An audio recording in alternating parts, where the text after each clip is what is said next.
नमस्कार दोस्तों, जय श्री कृष्णा, हरे कृष्णा आप सभी को।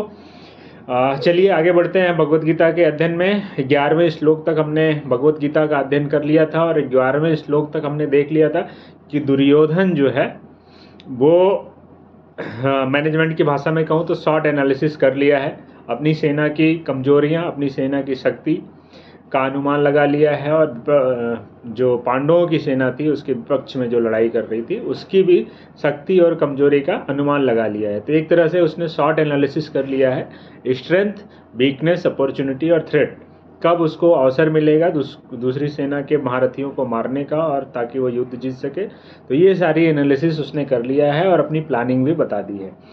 लेकिन जब वो एनालिसिस कर रहा था तो उस समय जो कौरव सेना के सेनापति थे पितामह भीष्म, उन्होंने देख लिया कि दुर्योधन के अंदर थोड़ा सा डर है। तो उस डर को सेंस करने के बाद में उसका मनोबल बढ़ाने के लिए दुर्योधन का पितामह भीष्म ने क्या किया कि उन्होंने सिंह की गर्जना सा शंखनाद किया ताकि उसकी सेना के लोगों में जोश आए, उत्साह आए कि उसका सेनापति जो है वो युद्ध करने के लिए तैयार है और विपक्ष की जो सेना है पांडवों की उसको पराजित करने के लिए तैयार है। इसलिए जो सेनापति है उसने अपना शंख बजाया और वो शंख इतना तेज बजाया कि उसकी गर्जना सिंह की तरह थी।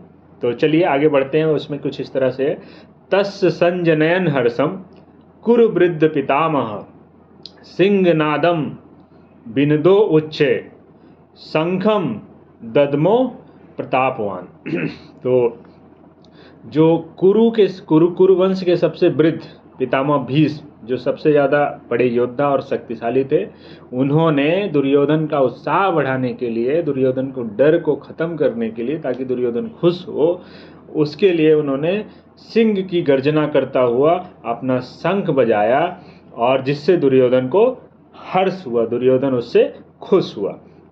उसके बाद जब कौरव सेना का सेनापति पितामह भीष्म ने सिंह की गर्जना से अपना शंख बजाया, उसके बाद उसकी सेना में जो महारथी थे उन्होंने भी अपने शंख, नगारे, ढोल जो भी जिसके पास था वो बजाया और कोलाहल युद्ध भूमि में करने का प्रयास किया। ये एक तरह की टेक्निक होती है कि अगर आपके अंदर थोड़ा सा डर लग रहा है तो उसको आप थोड़ा सा जोश वाली चीज़ें बोलिए ताकि डर ख़त्म हो जाए और आपके सैनिकों में जोश आ जाए। तो मॉडर्न टाइम में भी हम सुनते हैं, पिक्चरों में भी देखते हैं कि जो बोले सो निहाल, सत श्री अकाल, इस तरह से हर हर महादेव का जयकारा करते हैं हमारी सेना भी अटैक करती है। तो कहने का ये है उद्देश्य, ये शोर मचाने का, या कि हमारी सेना के अंदर साहस और उत्साह भर जाए।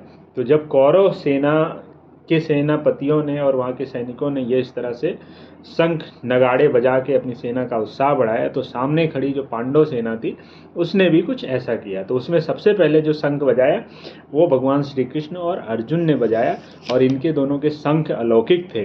तो चलिए आगे देखते हैं क्या है। पांचजन्यम ऋषिकेशो देवदत्तम धनंजया पौंड्रम दद्मो महाशंखम भीम कृताबिर्गोदर। तो जो श्री कृष्ण भगवान ने जो शंख बजाया उस शंख का नाम था पांचजन। पांचजन नामक शंख जो है भगवान श्री कृष्ण ने बजाया। और दूसरा देवदत्त नाम का शंख जो है धनंजय मतलब अर्जुन ने बजाया। पौंड्रम नाम का जो शंख था उसको, पौंड्रम नाम का जो बड़ा विशालकाय शंख था उसको विशालकाय महाबली वृकोदर भीम ने बजाया। और उसके बाद में अनंत विजयम राजा कुंती पुत्रो युधिष्ठिरा, अनंत विजय नाम का जो शंख था राजा कुंती पुत्र, राजा जो कुंती पुत्र युधिष्ठिर थे उन्होंने बजाया। नकुल नकुला सहदेवस्य सुघोषम मणिपुष्पकम, नकुल ने अपना सुघोष नाम का शंख बजाया और सहदेव ने मणिपुष्पक नाम का शंख बजाया।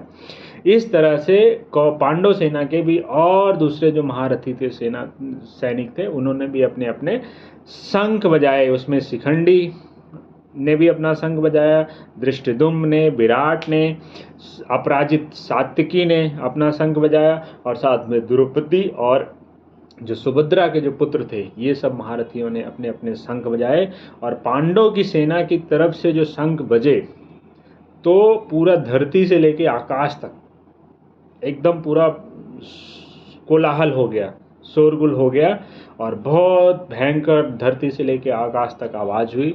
और इस आवाज़ से जो ये आवाज़ हुआ, पांडवों की सेना के शंख के द्वारा या पांडवों की सेना के दहाड़ के द्वारा, जो सेनापतियों के दहाड़ के द्वारा जो आवाज़ हुआ, उससे कौरव सेना के योद्धाओं पे क्या असर पड़ता है उसको हम देखते हैं। सगोसो धृतराष्ट्राणाम हृदयानाम भयारद नभश्च पृथिव्यम चयो तुमूलो अभ्युदयनम। विभिन्न शंखों की ध्वनि कोलाहलपूर्ण बन गई, जो आकाश तथा पृथ्वी, पूरा धरती से लेकर आकाश तक पूरा इसकी आवाज़ गूंज गई।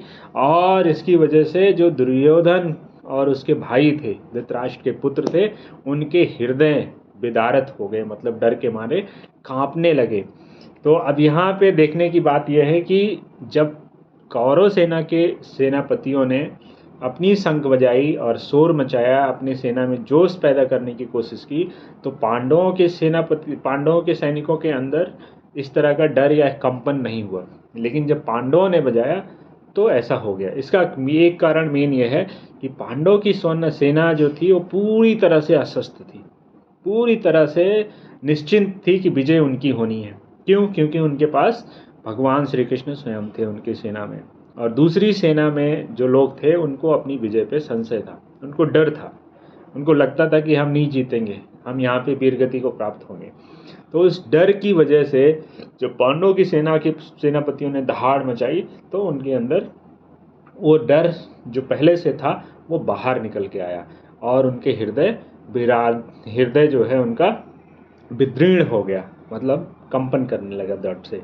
तो इसके बाद क्या हुआ, ये सारी जो टेक्निक्स होती है वो, ये टेक्निक बोलते हैं कि युद्ध करने से पहले कुछ इस तरह से किया जाए जिससे सामने वाले में डर का संचार हो जाए।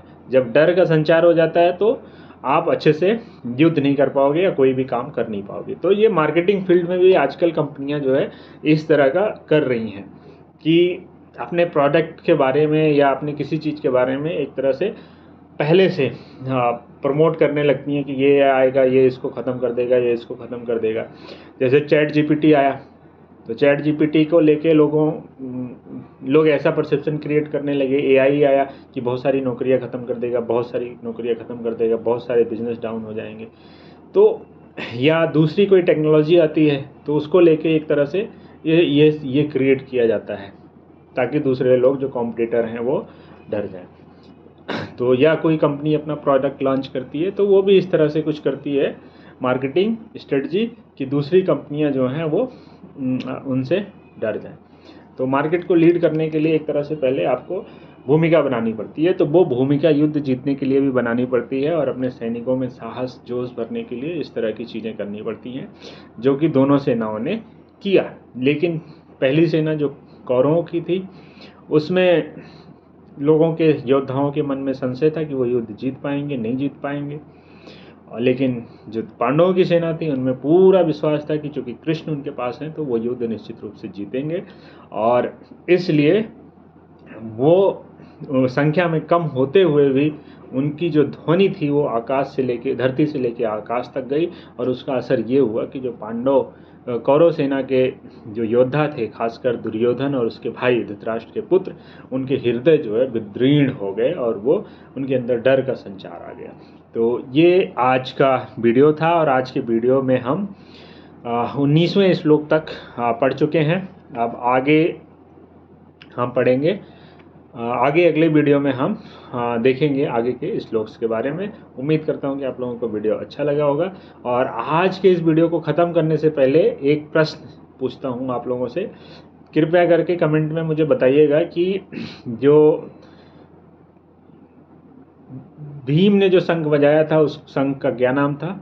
और दूसरा प्रश्न ये है कि युधिष्ठिर और नकुल और सहदेव के द्वारा बजाए गए शंख का क्या नाम था। आप लोग कमेंट में बताइए। Thank you very much.